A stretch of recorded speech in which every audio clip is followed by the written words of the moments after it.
Jackson's been the oracle for us from the Daily Record as far as Rangers are concerned. We haven't spoken for 5 days, Keith. What's going on? Has it been that long? It seems a lot longer, Keith. Right, well, tomorrow is D-Day in terms of another round of bidding. The administrators want final offers on the table, I think around about lunchtime tomorrow. They have invited three bidders, Paul Murray and his Blue Knights, a consortium from Singapore. We believe the main guy behind that to be an extremely wealthy guy called Bill Nigg, and the Chicago consortium, which includes Club 9 Sports. That's the group that were trying to buy Sheffield Wednesday for a while, isn't it? Sheffield Wednesday and Tranmere. And nothing happened, did it? Well, they were kind of chased out of town at both clubs, and I think worryingly, well, Rangers fans should be concerned is that part of the manifesto for taking over Rangers could include liquidation, which would make perfect sense from a business perspective, but you know that football and business are not always bedfellows where these kind of deals are concerned. Rangers supporters, the idea of liquidation will horrify them. So a lot to happen over the next 24 hours. The big significant news this morning is that Paul Murray has agreed in principle a deal with Ticketus. Mm-hmm. Now, we've been talking about this for a while, Richard. We now know the details of this deal. As it stands, Rangers owe Ticketus £27 million.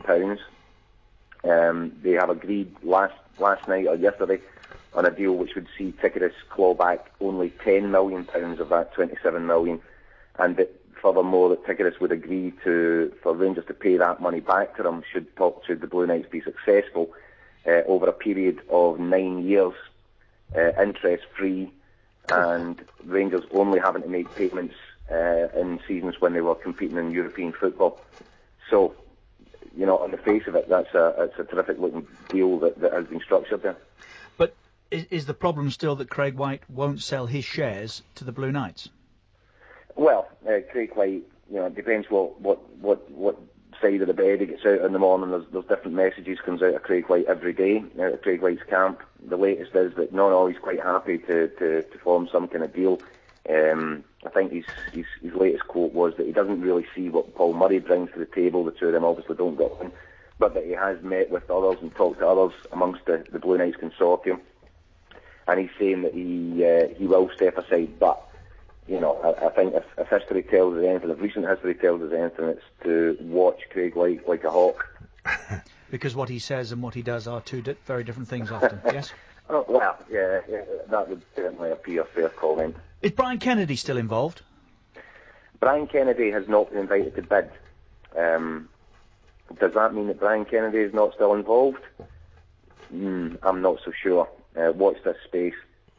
You suspect that he may have a partnership with Murray? I wouldn't rule that out, nor would I rule out the possibility of Brian Kennedy returning to the table and making a bid regardless of whether or not he's been invited to do so. I think he could still improve his original offer. He could team up with Paul Murray. I think that Brian Kennedy, I believe, is in New York at the minute, and I know that he spent a great deal of yesterday closely monitoring the situation. I think that Brian Kennedy's major concern is that the Chicago-based consortium, which would include Club 9 Sports, may have a free run at this if, for whatever reason, the administrators didn't want to accept Paul Murray's bid, then it might open the door to Club 9, and I think that Brian Kennedy is extremely concerned about that prospect. And if he felt that was a situation likely to unfold over the next 24 hours, it would not surprise me in the slightest if Brian Kennedy made some kind of counter-proposal. Why is it critical now, Keith, that within the next, I think, 10 days, there is an agreement for somebody to take control of Rangers?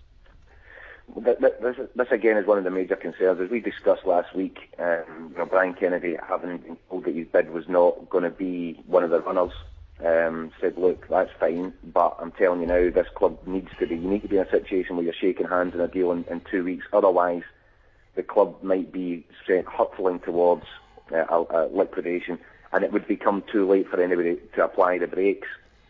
I think the major concern is here that there should be no reason for any further delay, because we're getting to the tickly bit in terms of this bid and the process. However, if, for example, Club 9 Sports, and I think this is what Brian Kennedy is concerned about, if Club 9 Sports were to be given a period of exclusivity, which would allow them 2 weeks to go through the books and to formalise their offer, they may uncover stuff from the books which might change the dynamics of their proposal. In other words, what might have been a £20 million bid might suddenly become a £10 million bid or less.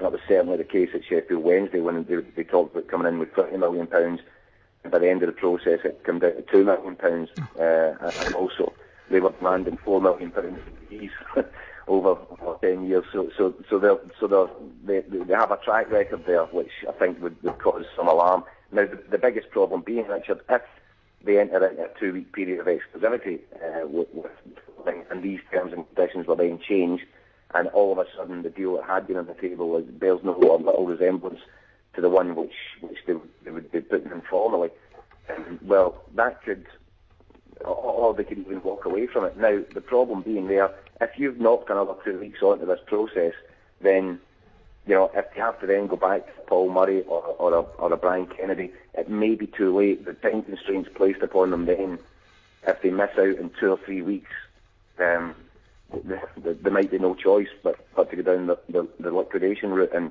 as I said to you, that's a prospect which still terrifies a great deal of the club supporters.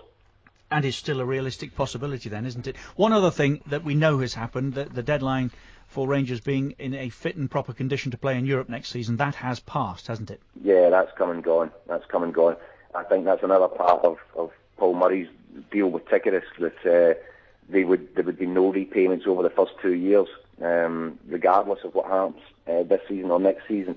There would be a payment holiday in terms of what money would be due back to Ticketus. Now, given that there is going to be no European football for Rangers next season, and given that, I think Brian Kennedy and Paul Murray believe that the club should be run to break even just from domestic income alone, then, if that's a business model, and I think that's a good business model for the club, well, you can see the sense in that. They're not then going to get hamstrung or have to find an extra couple million quid someplace when they don't have European revenue to cover it. Yeah. What is your best guess, Keith? Where is this going now? This week, Keith. What's your best guess this week? Yeah. My best guess is that I think that Paul Murray has put himself into a very good position by announcing the details of this deal. Whether or not the administrators have misgivings about Paul Murray and or Ticketus, I'm not entirely sure. Whether or not the White situation can be resolved, I'm not entirely sure. Whether or not Brian Kennedy now comes in with a bid in the next 24 hours, in which way, shape or form, I probably suspect it will. So I don't know where it leaves us.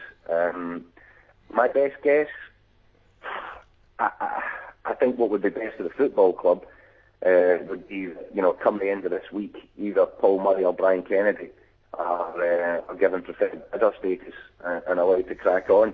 I think anything else could spell real problems. Put us in the diary for Friday, Keith. We'll talk again. Can't wait. No, we won't be here, Keith. Put us in the diary for 2 weeks' time. Then we want a decision. We need one. Keith, many thanks. Thanks, Keith. Cheers, guys. Cheers. That's Keith Jackson from the Daily Record. I've got your answer. Spot on all of the way, and hopefully, this gets to a conclusion sooner rather than later. It needs to be sorted out. Answer to the question was? About Alex McLeish.